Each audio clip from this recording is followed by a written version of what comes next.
जय श्री राम दोस्तों। कहते हैं कि ईश्वर निराकार है, निर्गुण है, लेकिन क्या सचमुच ऐसा वास्तव में है? यदि ऐसा है तो श्रुति, स्मृति, उपनिषद और ये अनगिनत शास्त्र किनके गुणों का बखान करते हैं? ईश्वर के ही गुणों का ना।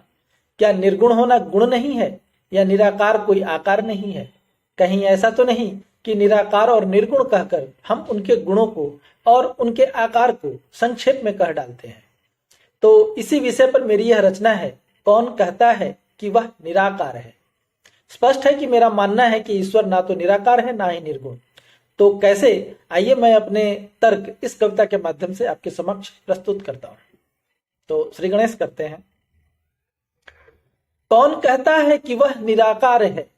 कौन कहता है कि वह निराकार है निर्गुण निरामय अनस्वर अनादि, जो आधार सबका निराधार है।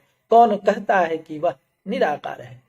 तो ईश्वर को तो हम निराकार, निर्गुण, निरामय और यह जानते हुए भी कि वह संपूर्ण सृष्टि का आधार है, उसे निराधार कहते हैं। है फैली जटाएं घटाओं के जैसी, संवारे हुए गंग सागर हृदय में। है फैली जटाएं घटाओं के जैसी, संवारे हुए गंग सागर हृदय में। है घोले सुगंधी सगुन भीनी भीनी, मटकते मगन मन चले से मलय में।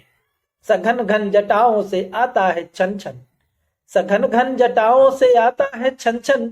छटावह छबीली छली एक लय में, चमकती है चमचम चपल चंचलासी। चमकती है चमचम चपल चंचलासी, यह आनंद है कारण जो लय में विलय में। बदलता विविध रूप काया कलपुआ, बदलता विविध रूप काया कलपुआ, संवरता बिगड़ता लगातार है। कौन कहता है कि वह निराकार है? तो मेरा मानना है कि सावन के इस आसमान में यह जो घटाएं हैं, उसकी जटाएं ही तो हैं। यह सुगंधित मलय पवन क्या उसके तन की महक नहीं है? और उन घटाओं और उन जटाओं के झरोखों से चमचमाती हुई बिजुरिया कहीं उनका सुंदर कर्पूर गौरम आनंद तो नहीं? हाँ, भले ही वह आकार बदलता रहे, लेकिन दृष्टिगोचर तो होता ही है। तो आगे दूसरे तर्क की तरफ बढ़ते हैं। चढ़ी चंद्रिका चारों नभ के शिखर पर, लसित तारिकाओं की सुंदर हलासी। चढ़ी चंद्रिका चारों नभ के शिखर पर, लसित तारिकाओं की सुंदर हलासी। सजे मोर सुरमौर तारक छवि ज्यों, सजे मोर सुरमौर तारक छवि ज्यों, रजत वर्ण रंजित निरंजन कलासी। छिटकती चतुर्दिश प्रभा चमचमाती, छिटकती चतुर्दिश प्रभा चमचमाती, नहाती चराचर जगत निश्चलासी। बहे व्योम बनकर बिना कोई अंतर, बहे व्योम बनकर बिना कोई अंतर, तरे प्राण पोषण सकल वत्सलासी। अलख लोग कहते कपाली छवि को, अलख लोग कहते कपाली छवि को, मुखर उससे सारा ही संसार है। कौन कहता है कि वह निराकार है? तो यह जो सुंदर चंद्रमा अर्थात चंद्रिका, जो अपनी तारा रूपी सखियों के साथ आसमान में शोभायमान हो रही है, क्या वह प्रभा उसकी अपनी है, या वह प्रभा इसलिए है कि वह सुरमौर अर्थात देवताओं के मुखिया के मौर पर सज रही है, इसलिए उनके ही रजत वर्ण के छटा से दैदीप्यमान हो रही है, और वह छटा संपूर्ण जगत पर छा रही है आसमान की तरह, बिना किसी भेदभाव के। लोग महादेव को अलग कहते हैं, लेकिन उसकी प्रभा से तो समस्त संसार दिख रहा है, भासमान हो रहा है। फिर उसके अलग होने और निराकार होने में तो घोर संदेह है। तो अब बढ़ते हैं हम अगले तर्क की तरफ। घुमड़ता चला जा रहा है वृषभुओ, लिए टोलियां कांवरों किंकरों की। घुमड़ता चला जा रहा है वृषभुओ, लिए टोलियां कांवरों किंकरों की। है वाहन विविध भांति भांति अलौकिक, भरे गंग आकाश घट जलधरों की। है गुंजित गगननाद घन से पवन से, है गुंजित गगननाद घन से पवन से। छिड़ारण मरण साज सातों सुरों की, धरे जो समाधि अड़े हैं यूं पर्वत, शरण बन समर्पण सकल निर्झरों की। जो है दृश्य अदृश्य भव में विभव में, जो है दृश्य अदृश्य भव में विभव में। है विक्षेप उसका ही विस्तार है, कौन कहता है कि वह निराकार है? तो दोस्तों, मैं कहना यह चाहता हूं कि सावन महीने में आसमान कुछ ज्यादा ही व्यस्त नजर आता है। धरती पर कांवरिये और बोल बम वाले, और ऊपर ये बादल, दोनों के मन में शांति नहीं है। कभी कभी तो ऐसा लगता है जैसे शिव शंकर का वाहन नंदी बादलों का रूप धारण करके शिवगणों की टोली लेकर दौड़ा चला जा रहा है, अपने अंतर में गंगा का पवित्र जल लेकर कांवरियों की तरह। उसके घन घन घननाद से जमीन आसमान कांप रही है। ऐसा प्रतीत होता है जैसे सभी साजों और सुरों में कोई महासंग्राम छिड़ गया। तभी इन घटाओं के रास्ते में एक विशाल पर्वत आ जाता है। वह पर्वत ऐसे खड़ा है जैसे इन दृश्यों को देखकर वह स्वयं शिव स्वरूप हो गया है और समाधि में चला गया है। और ये बादल भोले भाले उस पर्वत को ही शिवलिंग समझकर अपने जल का झरना बहाकर उसका रुद्राभिषेक कर रहे हैं। तो हर दृश्य और अदृश्य में उसका ही विक्षेप अर्थात प्रोजेक्शन दिख रहा है। तो उसकी निराकारिता तो संदेहास्पद ही है ना। नहाकर समुंदर से निकला है सूरज, दिगंबर गगन भाल जैसे तिलक से। नहाकर समुंदर से निकला है सूरज, दिगंबर गगन भाल जैसे तिलक से। प्रखर तीर जिसके तिमिर नीड़ पीड़क, प्रखर तीर जिसके तिमिर नीड़ पीरक, चतुर्दिश चकाचौंध जिसकी चमक से। हटाकर तिलक भानु नभ चंद्रभूषण, हटाकर तिलक भानु नभ चंद्रभूषण, समुक्ता मणि जाल भूषित अलक से। निरखता निरंजन निविड़ कल्पना निज, निरखता निरंजन निविड़ कल्पना निज, अहरनिश अगम आदि जैसे फलक से। समाया प्रतिसर्ग निसर्ग के जो, समाया प्रतिसर्ग निसर्ग के जो, सकल वर्ग उसका ही व्यापार है। कौन कहता है कि वह निराकार है। तो जब वह सूरज सुबह सुबह समंदर में स्नान करके निकलता है तो वह अपने आसमान रूपी चेहरे पर उसको तिलक की तरह धारण कर लेता है। उस सूरज के किरण रूपी तीर अंधेरों की बस्ती को उजाड़ डालते हैं। जब शाम होती है तब वह उस भानु रूपी तिलक को हटाकर चंद्रमा रूपी आभूषण अपने तारा रूपी मोती और मणियों से आभूषित जटाजूट में सजा लेता है और उस फलक से, उस आसमान से अपनी संपूर्ण सर्जना को निहारता रहता है।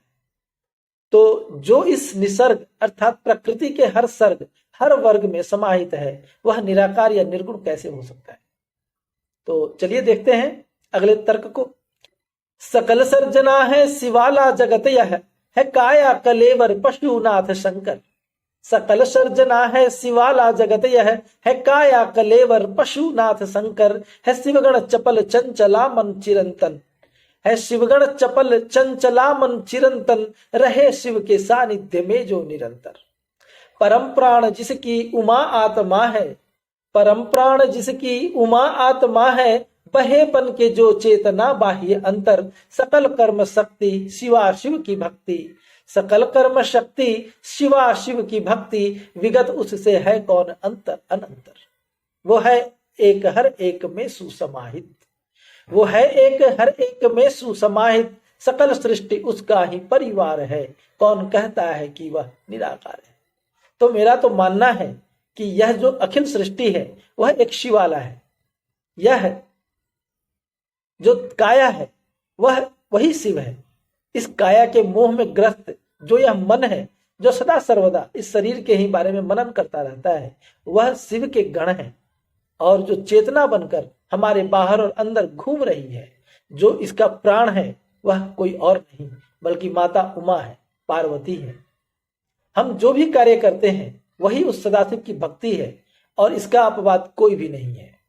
तो इस तरह से वह सर्वव्यापी न तो निराकार है और न ही निर्गुण।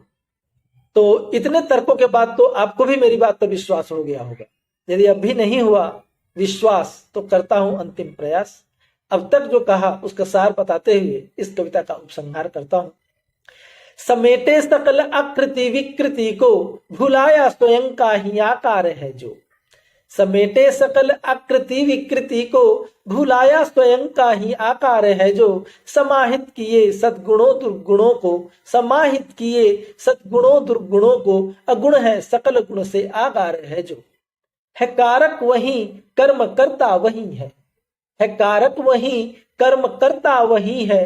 अकर्मक परम किंतु करता है जो। कहाँ ढूंढते हो शिवाला में शिव को, कहाँ ढूंढते हो शिवाला में शिव को। है हर रूप रज रज में साकार है जो। यदि भाव है भावनाओं में बल है, यदि भाव है भावनाओं में बल है संभव सभी रूप भवतार है। कौन कहता है कि वह निराकार है। तो मैं कहना यह चाहता हूं कि उसकी कोई निश्चित आकृति नहीं है, वह समुच्चय है समस्त आकृतियों का और विकृतियों का। वह समुच्चय है समस्त दुर्गुणों का और सद्गुणों का। तो उसके इतने आकार हैं और इतने गुण हैं कि कोई भी एक गुण या आकार उस पर लागू नहीं होता। तो उसे निराकार और निर्गुण कहकर हम पल्ला झाड़ लेते हैं। वह करता तो कुछ नहीं, परंतु हर कार्य का कारण, कारक और किया हुआ कर्म सब वही है।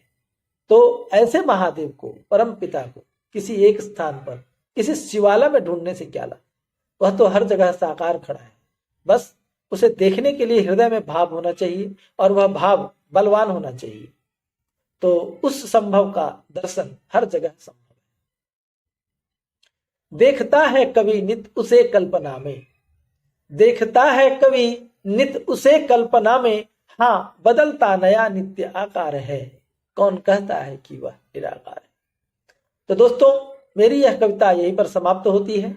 आपको यह कविता कैसी लगी कृपया कमेंट्स के माध्यम से मुझे जरूर बताएं। यदि आपने मेरे चैनल को अभी तक सब्सक्राइब नहीं किया है तो आपसे सविनय निवेदन करूंगा, कृपया मेरे इस चैनल को सब्सक्राइब कर लें।